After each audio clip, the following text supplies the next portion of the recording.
Suamiku tak ingin aku hamil. Ini adalah pengalaman masa laluku, di mana aku menikah dengan seorang pria yang aneh. Aku tidak tahu apa alasannya, namun yang jelas, pernikahanku waktu itu sangat membuatku hancur dan terluka.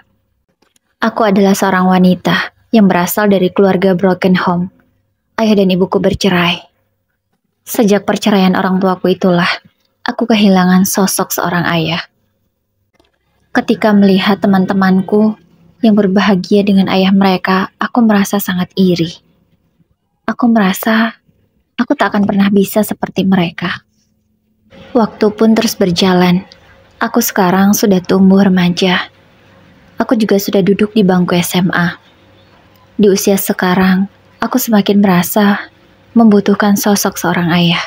Hingga akhirnya, aku berkenalan dengan seorang pria. Usianya memang sangat jauh dariku. Tapi, entah mengapa, aku begitu nyaman dekat dengannya.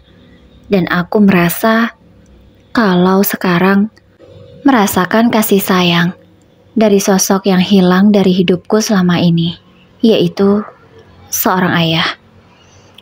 Dia begitu sangat berwibawa. Sosoknya yang dewasa membuat aku semakin jatuh cinta padanya. Hingga akhirnya kami menjalin hubungan serius. Aku dan suamiku waktu itu terpaut usia 10 tahun. Setelah aku lulus SMA, aku putuskan langsung menikah dengannya. Karena aku tidak ingin lagi kehilangan kesempatan ini.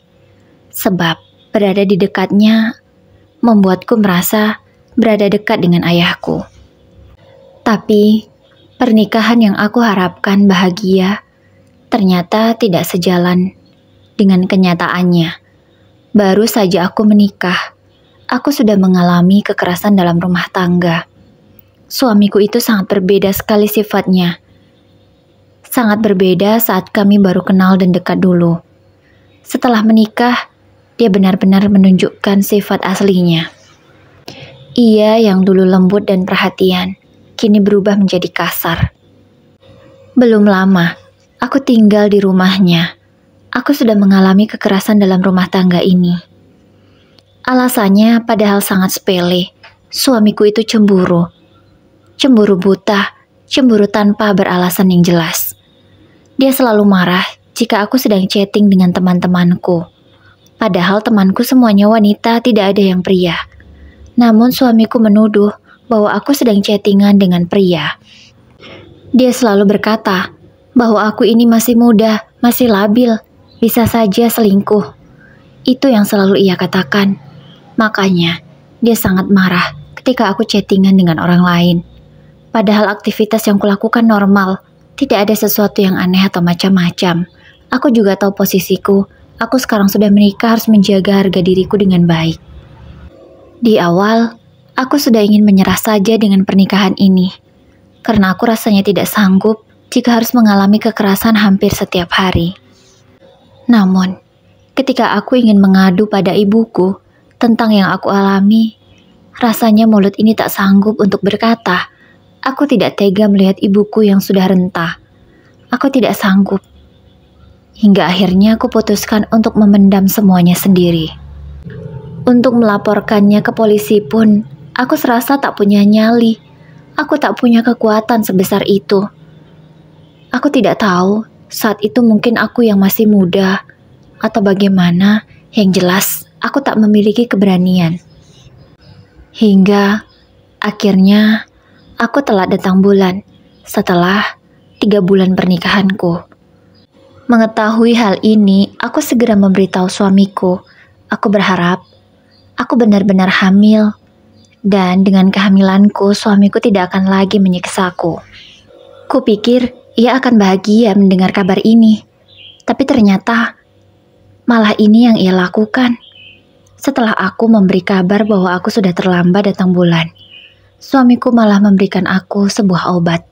Aku tidak tahu obat apa itu, namun yang jelas, dia menyuruhku untuk meminum obat itu.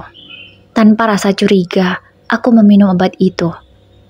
Dan kebesokan paginya, aku mengalami sesuatu yang membuatku hancur sehancur-hancurnya. Aku mengalami pendarahan.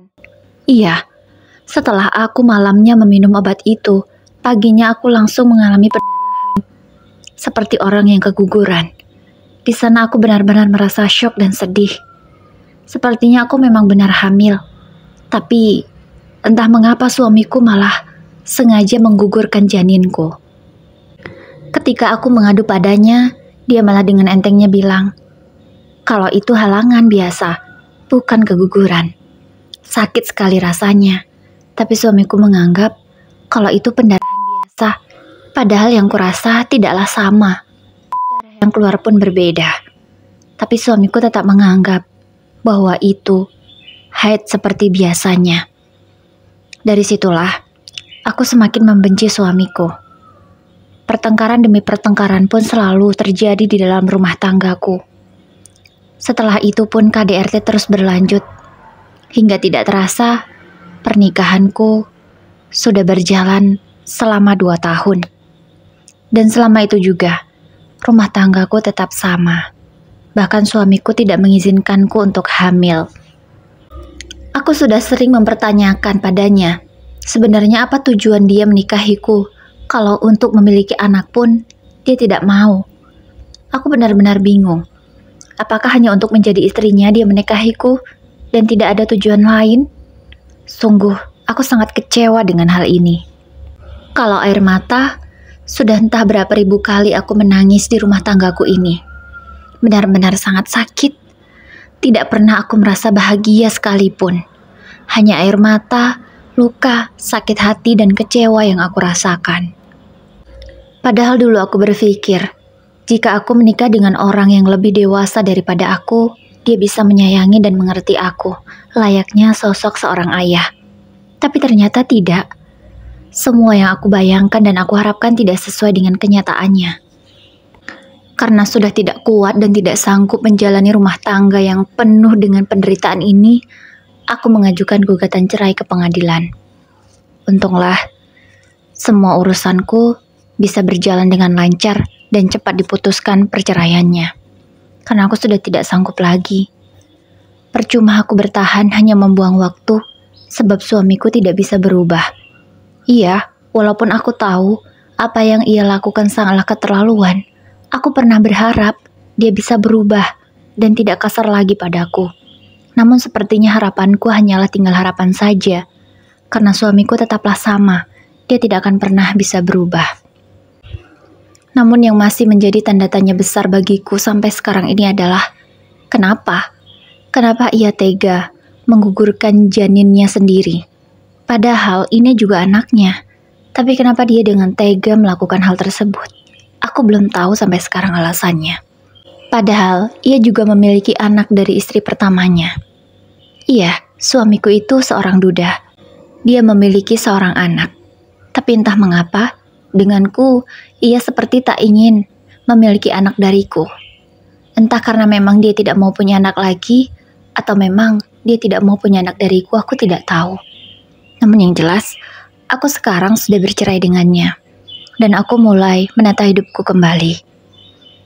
Setahun setelah aku bercerai, aku menikah lagi dengan seorang lelaki. Aku sangat bersyukur, karena lelaki yang sekarang baik sekali. Dia umurnya tidak jauh beda denganku, namun sifatnya sangatlah dewasa. Dia menjadi suami sekaligus sosok ayah bagiku. Aku begitu bahagia menikah dengannya. Dia juga tidak pernah kasar. Omongan pun tak pernah, apalagi secara fisik. Suamiku yang sekarang memperlakukanku dengan sangat baik. Dan dia selalu mengingatkanku untuk memaafkan semua kesalahan ayahku dan melupakan semuanya, serta membuka lembaran baru agar hidup kami jauh lebih baik. Aku di pernikahan yang sekarang sudah 2 tahun, belum juga dikaruniai anak. Entah karena masa laluku yang membuat aku sulit hamil atau yang lain aku tidak tahu. Namun yang jelas sekarang aku sedang mencari keberadaan ayahku di mana. Karena setelah ayah dan ibuku bercerai, kami tak pernah bertemu, tak pernah saling bertanya kabar meskipun hanya melalui telepon. Aku dan ayahku benar-benar lost kontak, tidak tahu keberadaannya di mana. Semoga pengalamanku ini bisa diambil pelajaran. Hati-hati dalam memilih pasangan. Tidak hanya melihat dari segi umur dan kedewasaan, tapi menuntun ke arah jalan yang benar adalah yang utama. Tetaplah bahagia dan jangan lupa bersyukur ya, Bun.